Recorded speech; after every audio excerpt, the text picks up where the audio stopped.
నిన్న మాజీ మంత్రి శ్రీమతి విడుదల రజనీ గారి మీద సిఈ సుబ్బారాయుడు గారు ప్రవర్తించినటువంటి తీరు చాలా అమానుషంగా ఉన్నది. ఇంత అమానవీయంగా ఓ పోలీసు అధికారి ప్రవర్తించటం వలన మహిళా లోకమంతా కూడా సిగ్గుతో తలదించుకునే రీతిలో ఆయన చేష్ట అందరినీ కూడా కలత చెందింపజేసింది.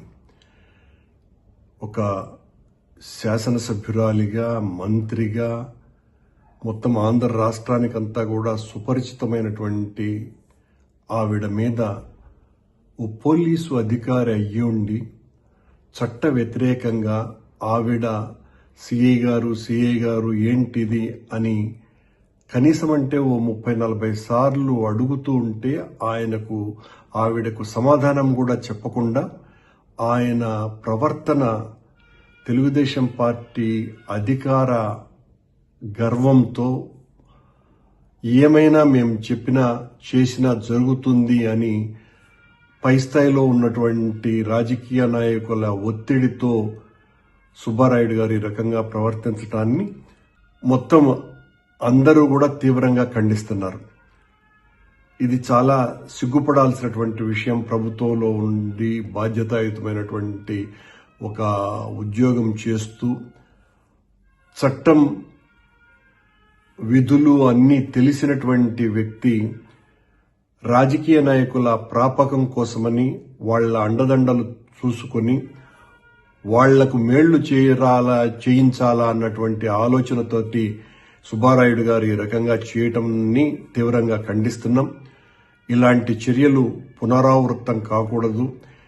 ఇవన్నీ కూడా రెడ్ బుక్ రాజ్యాంగంలో భాగమనే ఖచ్చితంగా అనుకోవాల్సినటువంటి పరిస్థితి. లేకపోతే ఒక మాజీ మంత్రి గారి మీద, అందులోనూ ఒక బీసీ మహిళ మీద ఓ చిన్న స్థాయి పోలీసు అధికారి అయినటువంటి ఆ సుబ్బారాయుడు గారు కారు దగ్గర ఆయన ప్రవర్తన కూడా ఎంత అనుచితంగా ఉన్నది.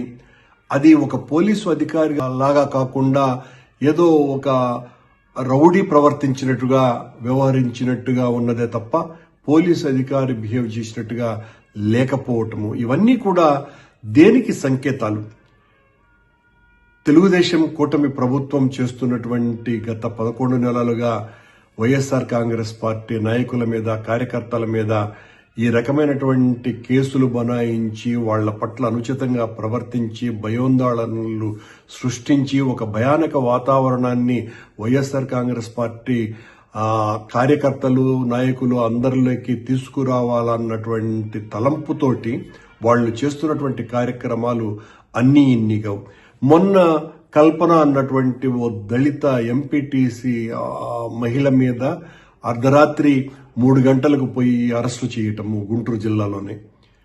ఇలా మహిళలను చూడటం లేదు, చిన్నపిల్లల్ని చూడడం లేదు, విద్యార్థుల్ని చూడడం లేదు. ఎవరైనా కూడా తమరిని ప్రశ్నించినారు అంటే తట్టుకునేటువంటి పరిస్థితుల్లోనే లోకేష్ బాబు గారు కానీ, చంద్రబాబు నాయుడు గారు కానీ ఉండకపోవటం చాలా ఆశ్చర్యంగా ఉన్నది. ఎంతో కాలం సాగవివన్నీ కూడా ప్రజలందరూ కూడా గమనిస్తున్నారు. ఇది కేవలం వైఎస్ఆర్ కాంగ్రెస్ పార్టీ శ్రేణుల్లోనే వ్యతిరేకత కాదు. మొత్తం ఆ వీడియోలు చూసినటువంటి ప్రతి ఒక్క తెలుగు హృదయము కోపంతో రగిలిపోతున్నది, ద్రవించిపోతున్నది. ఏమిటి ఈ రకంగా జరుగుతున్నది అనే ఆవేదనతో వాళ్ళందరూ కూడా చర్చించుకుంటున్నారు.